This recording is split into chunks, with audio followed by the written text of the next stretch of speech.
Buenos días, Iglesia del Señor, amados hermanos, que Dios les bendiga en este domingo tan precioso, en un día soleado. Desde algunas personas desde muy temprano se levantaron para orar y pedirle al Señor su bendición en este día de domingo, día de resurrección. Y las redes se han llenado de videos, de música, de textos que avalan lo que la palabra enseña acerca de que nosotros servimos a un Cristo vivo, Cristo que murió, sí, lo mataron, como lo hemos predicado en estos días pasados, pero que al tercer día resucitó de entre los muertos. Y quiero aprovechar para los hermanos que nos siguen en la página de la iglesia y también para los que vienen de otras latitudes, de otras ciudades, hermanos que a veces se unen a nuestro perfil de Facebook. Quiero en esta mañana darles la enseñanza de la escuela dominical. En nuestra lección que llevamos en la iglesia es la lección número 7 y precisamente habla sobre la resurrección de Cristo. El título de la lección lleva La tumba vacía, el Salvador vive. Ese es el título de nuestra lección. Y el versículo clave está en Marcos 16:6, cuando dice: Mas él les dijo, no os asustéis, buscáis a Jesús Nazareno, el que fue crucificado, ha resucitado, no está aquí. Mirad el lugar en donde le pusieron. Y todo el fundamento bíblico está en el Evangelio según San Juan, que ahí en su casa usted puede leerlo, desde el tiempo, hay tiempo suficiente para leer la palabra, allá en el Evangelio de San Juan, capítulo 20, versículo 1 al 31. Y vamos a empezar con lo que viene siendo la introducción de la lección. Dice: ¿cómo impactó la resurrección de Jesús las vidas de quienes estaban más cerca de él? ¿Cómo forma nuestras vidas hoy? Hace dos preguntas. El apóstol Juan escribió vívidamente sobre el día en que los discípulos se encontraron con el Cristo resucitado. Juan no podía olvidar la tumba vacía ni la forma en que Jesús se le apareció a él y a los otros discípulos poco tiempo después. El deseo del corazón de Juan era ayudar a otros a conocer a Cristo de la manera que él lo conoció. Al leer el estudio, pidámosle a Dios que nos dé un aprecio profundo por la resurrección de Jesús y que nos ayude a comprender la importancia que es y tiene la resurrección para todos los cristianos del mundo. También piense en las maneras en que puede usted compartir estas buenas nuevas con aquellos que aún todavía no conocen al Señor. Efectivamente, este día debe tomar para el cristiano, para el devoto, para el apasionado por Dios, debe ser un día glorioso, especial, porque, hermanos, Cristo vive, amén, Cristo resucitó, gloria a su nombre. Y ahora que venimos aquí a la iglesia, veíamos, pues obviamente venimos porque tenemos que hacer esta grabación, esta transmisión, y abrimos un espacio para los hermanos que viven por el lugar, que quieran venir a orar un momentito, con todas las contingencias y todo, y traer sus ofrendas al Señor, o lo que hayan separado para el Señor, y luego se retiran. Pero veíamos el templo vacío, y recordaba yo alguna imagen donde se pone la tumba vacía. Ya no está Cristo en la tumba. La iglesia está vacía porque no hay gente, pero el Espíritu de Dios está en la gente. Los corazones no están vacíos. Cristo vive en el corazón de las personas. Y esto es algo que nosotros tenemos que predicar. Es parte de nuestra predicación. Decir que tenemos un Cristo vivo. No es un Dios de madera, no es un Dios de metal, no es un Dios de oro, de plata. Es un Dios, es un Cristo que vive. Y dice la Escritura que hoy a través de su Espíritu Santo nosotros podemos amarle. Es el Espíritu de Dios que nos hace amar a Cristo.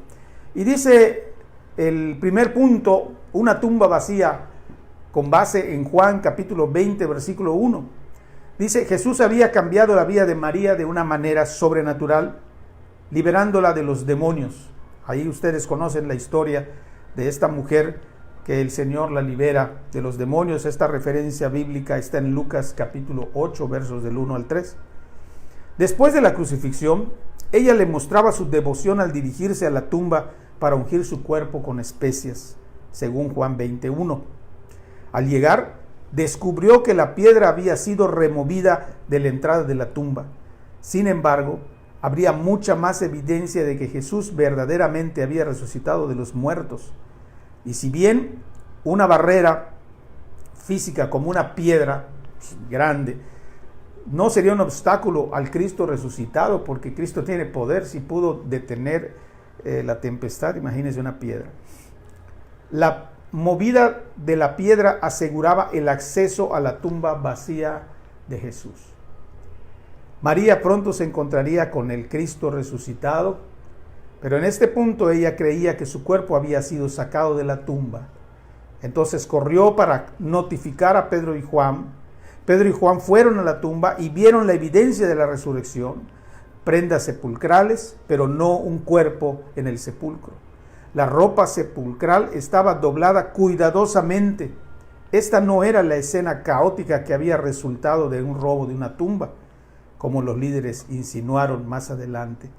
Como resultado de la evidencia que Juan vio en la tumba vacía, creyó, tuvo fe, aceptó, dice el verso 8 de Juan 20. Más tarde, él y los otros discípulos entenderían las Escrituras que tratan de la muerte y la resurrección de Jesús. Aquí hay una pregunta, queridos hermanos, que la guía, la lección nos hace, a ver si la podemos responder. ¿Cómo cree usted que había respondido si hubiera estado en la tumba esa mañana? ¿Qué diría usted? Que llega a una tumba, va a usted a hacer los honores al cuerpo, a embalsamar, a poner especias aromáticas, en fin, y encuentra usted una tumba abierta, o sea, una piedra movida, y cuando entra, porque le da acceso esa piedra movida al lugar donde estaba el cuerpo del maestro, entra y no encuentra el cuerpo. ¿Qué hubiera usted dicho? Bueno, los discípulos en ese momento estaban sorprendidos. Dice que Pedro y Juan corrieron hacia donde estaba la tumba cuando María les avisa, y cuando llegan ellos dan fe y testimonio de que realmente la ropa sepulcral estaba doblada, pero no había el cuerpo. O sea, Cristo había resucitado. Y en otros pasajes bíblicos se narra de los ángeles que dice: varones galileos, ¿qué buscáis? ¿Qué estás aquí? Este Cristo, el que estaba muerto, ha resucitado. Vamos a ver segundo punto. El Señor resucitado. Juan capítulo 20, versos 10 al 16. Después de que Pedro y Juan regresaron al lugar donde se alojaban, María se quedó afuera de la tumba llorando. Ni siquiera la presencia de ángeles fue suficiente para sacarla de esa tristeza. Ella pensó que el cuerpo de Jesús había sido trasladado a otro lugar. Entonces María se dio la vuelta y vio a Jesús, pero no le reconoció. María no fue la única que no reconoció inmediatamente al Cristo resucitado. Allá en Juan 21:4 hay una referencia. Posiblemente María estaba enceguecida por el dolor, o tal vez necesitaba una revelación de Cristo, como la recibieron más tarde los discípulos en el camino a Emaús. Lucas 24:31. María pensó que Jesús era el jardinero, que posiblemente se había llevado el cuerpo de su Señor. Jesús intervino en su momento de dolor y preocupación por su cuerpo al llamarla por su nombre, María. Qué hermoso, hermanos, que aún en el medio del dolor, en medio de la desesperación, de la tristeza, el Señor nos llama por nuestro nombre. De repente ella le reconoció y gritó: Raboni, que significa maestro. María necesitaba una prueba de que Jesús había resucitado de los muertos, y esa prueba fue ampliamente provista. María tuvo dificultad para reconocer al Cristo resucitado. Ahora le preguntamos a usted, ¿qué le impide a usted ver claramente a Jesús? Porque hay muchas personas, hermanos, que no creen en el Señor. y no pueden ver a través de sus circunstancias, de su dolor, el amor de Cristo. Ojalá y estas palabras puedan llegar al corazón de alguien, o puedan servirle para que usted pueda decirle a ese alguien: mira, Cristo está presente en medio de tu situación, en medio de tu tristeza, de tu preocupación. Bendito sea el nombre del Señor. La presencia de lo milagroso proporcionó evidencia de la resurrección de Cristo en el mundo de la iglesia primitiva. ¿Por qué es importante buscar a Dios con fe para ver milagros hoy? ¿Por qué? Porque sin fe es imposible agradar a Dios. El milagro de la resurrección es algo sucedido que demostró que Jesucristo, como dijera el apóstol Pedro, tú eres el Cristo, el Hijo del Dios viviente, el Mesías, pero no ese Mesías que esperaba a Judas con su gran ejército para destronar a los que gobernaban a su pueblo, sino el Mesías en la calidad de cordero pascual, de un cordero llevado al matadero. Ese es el Mesías, ese es el Cristo que tú y yo, hermanos, predicamos. Cristo no está colgado en un madero. Hay representaciones, crucifijos, donde presentan a un Cristo ensangrentado, pero ese no es el Cristo al que yo les estoy predicando. No es ese Cristo en derrota en una cruz, no.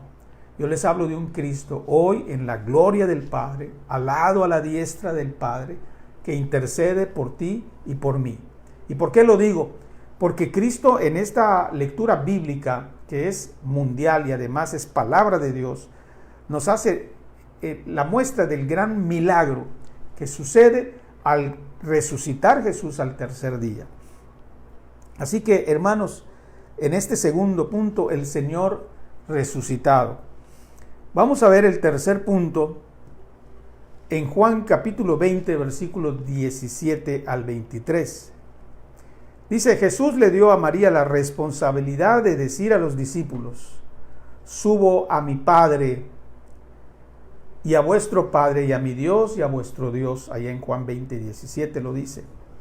Cristo da a cada persona que en él cree la gracia de ser un hijo de Dios, como dice Juan 1:12. María anunció a los discípulos la gran noticia de su resurrección, la cual es la base de nuestro nuevo nacimiento en Cristo. Aunque los discípulos estaban encerrados por temor a los enemigos de Jesús, Él se les aparece y les muestra sus manos y su costado. Dice el verso 19 y 20 de este capítulo 20 de Juan. Aquí estaba la prueba de que Él era realmente un Salvador o su Salvador triunfante. Hermanos, esta es una gran bendición. Los seguidores de Jesús no se quedaron quietos. Jesús dijo: como me envió el Padre, así también yo os envío. Él les dio la presencia y el poder del Espíritu Santo para esta misión. Quiere decir que desde los apóstoles, los discípulos del Señor, Jesucristo los envía y les da el poder del Espíritu Santo para predicar la palabra, lo cual se cumple en cada uno de nosotros, hermanos y hermanas, amigos que nos están siguiendo.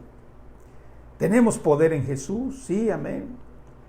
Hay una línea muy delgada entre la fe y la necedad, entre la fe y la imprudencia. Dios nos ha mandado a ser hombres y mujeres de fe, que le creamos a Dios, pero que tengamos cuidado en nuestra vida de cómo nos conducimos, pues con nuestra familia, en nuestro trabajo, en nuestra vida privada, en nuestra vida personal. Los seguidores de Jesús no se quedaron quietos, dice parte de la lección. Él les dio su presencia y su poder espiritual para que puedan hacer esa misión, dice el verso 22. Algunos creen que sus acciones aquí anticipan el derramamiento del Espíritu Santo en el día de Pentecostés, narrado en Hechos 2, 1 al 4. Un aspecto central de la misión de los discípulos era anunciar, ¿qué cosa? El perdón de los pecados, dice el verso 20-23.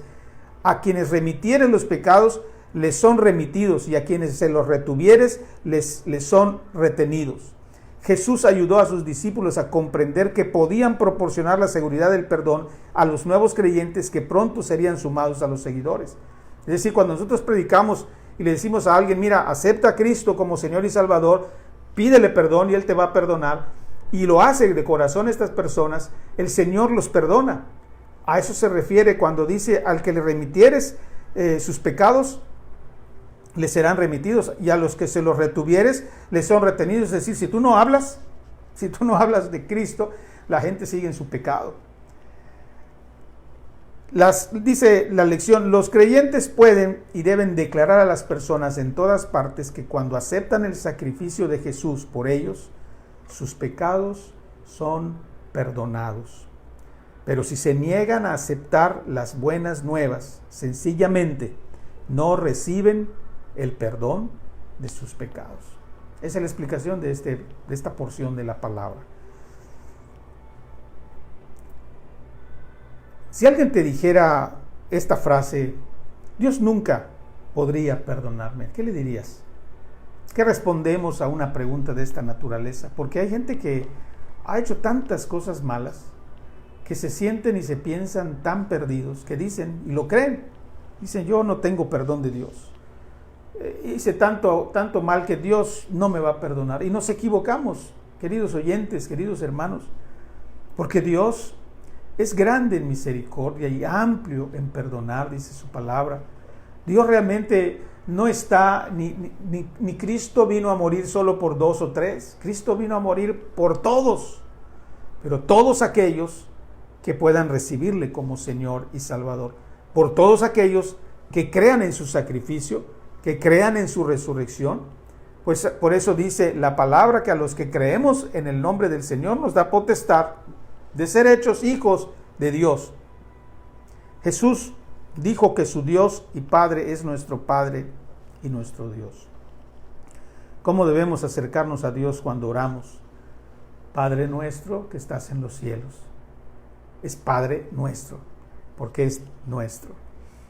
Quiero concluir la lección de la escuela dominical de hoy diciendo lo que nuestra guía habla acerca del llamado al discipulado. En su evangelio, Juan demostró que los discípulos de Jesús, que no esperaban que Él se levantara de los muertos, finalmente creyeron que Él había resucitado. Fueron transformados y recibieron una misión. Esa misión fue anunciar a otros el perdón de pecados. Y es nuestra misión el día de hoy. Cuando usted y yo hablamos a otros de Cristo, no está presentando a un personaje histórico ya muerto que no puede tocar la vida humana. No, más bien, cuando usted testifica o testificamos, estamos anunciando a quienes no creen en Cristo que pueden tener una relación con alguien que vive para siempre y que da vida eterna a quienes lo siguen.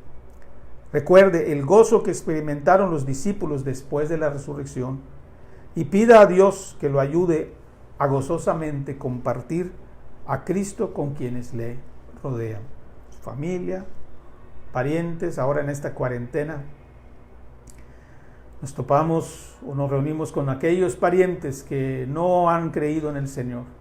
Ore por ellos, no se pelee con ellos. Pídale a Dios que los salve, que a través de toda esta situación tan difícil, 2 cosas importantes. Tu testimonio es básico para que la gente pueda creer en el Señor. Porque tú puedes acercarte a alguien a decirle, a predicarle del sacrificio de Cristo, de la resurrección de Cristo, pero si no tienes un buen testimonio, si no das un buen testimonio ante los familiares, ante los conocidos, pues no van a creer simplemente. Tu buen testimonio, y segundo, una predicación que empieza con tu testimonio, y segundo, que hables de Dios, que les des pasajes bíblicos, que les digas Cristo les ama y yo les amo también, que demostremos el amor de Dios, que demostremos a un Cristo que vive y vivo dentro de nosotros.